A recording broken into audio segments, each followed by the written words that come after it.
Buenas noches todas a todas. En primer lugar me gustaría agradecer la solidaridad gallega con el pueblo saharaui por el éxito, trabajo y apoyo y ayuda que aporta a la causa y al conflicto del pueblo saharaui, no solo en el campamento de refugiados, también en la zona ocupada, en la diáspora y en la zona liberada.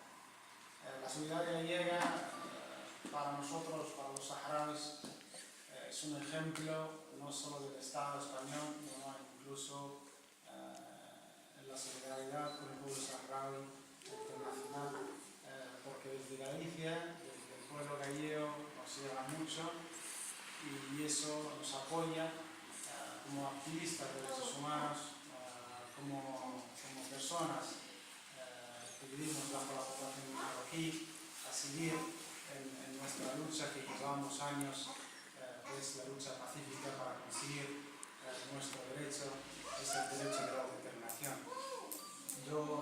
Los compañeros no me dijeron nada, la verdad que han explicado muy bien, la compañera Uxía explicó muy bien la historia del pueblo saharaui en la zona ocupada.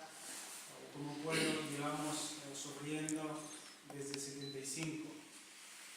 Hasta hoy en día el pueblo saharaui vive dividido por dos partes por la culpa de la ocupación marroquí y por el muro, que es el segundo muro más largo del mundo, que es una vergüenza que muy pocos medios de comunicación hablan de este muro que nos divide hasta hoy en día.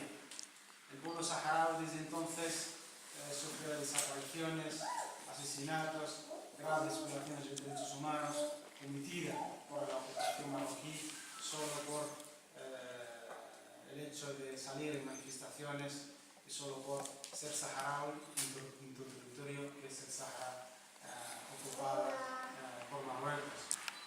Hasta hoy en día tenemos más de 500 desaparecidos y desaparecidas. Muchas mujeres y hombres, incluso niños, estuvieron desaparecidos durante años y años. Hasta hoy en día sus familiares sufren para saber la verdad de las víctimas que hasta hoy en día llevan la lucha en el territorio del Sáhara Occidental. Hoy en día tenemos más de 50 presos políticos que sufren dentro de los cárceles marroquí, porque no puedes imaginar la tortura y el maltrato que lleva el gobierno marroquí contra los presos políticos saharauis. Por ejemplo, en mi juicio, junto con mis compañeros que han explicado muy bien, la compañera Rashia, 5 de mis compañeros han denunciado que han sido violados sexualmente con botellas de cristales, incluso casi todos también enseñaron al fiscal. Los observadores internacionales, incluso las organizaciones internacionales como Amnesty, Robert Kennedy y Human Rights Watch, que estuvieron ahí presentes en el juicio, que arrancaron sus uñas bajo la tortura y bajo el maltrato. Hace días llegaron noticias que un preso común saharaui asesinaron bajo la tortura y el maltrato en la cárcel negra de Ayun. Y hasta hoy en día pues, los presos sufren y sus familiares, porque viajan miles de kilómetros para poder estar con ellos. La situación pues, es muy crítica porque desgraciadamente ahí existe la ONU, que es la única misión de la ONU que no protege los derechos humanos y que hasta hoy en día, en este siglo, seguimos sufriendo graves violaciones de derechos humanos con mujeres, con hombres, incluso hasta niños.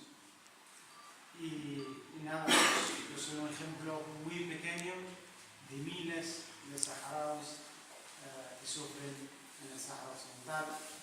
No quiero alargar más, quiero agradecer al pueblo gallego, a SODAP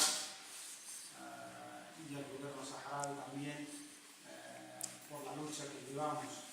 Y también como jóvenes, y tenemos algo que tenemos que aclararlo con los jóvenes saharauis en el campamento de refugiados y también por otro lado están ya cansados, ya están llamando a la guerra y eso nos preocupa mucho como activistas de derechos humanos porque hemos sufrido durante muchos años la guerra y no queremos perder más personas saharauis porque a lo largo del conflicto hemos dejado muchas personas de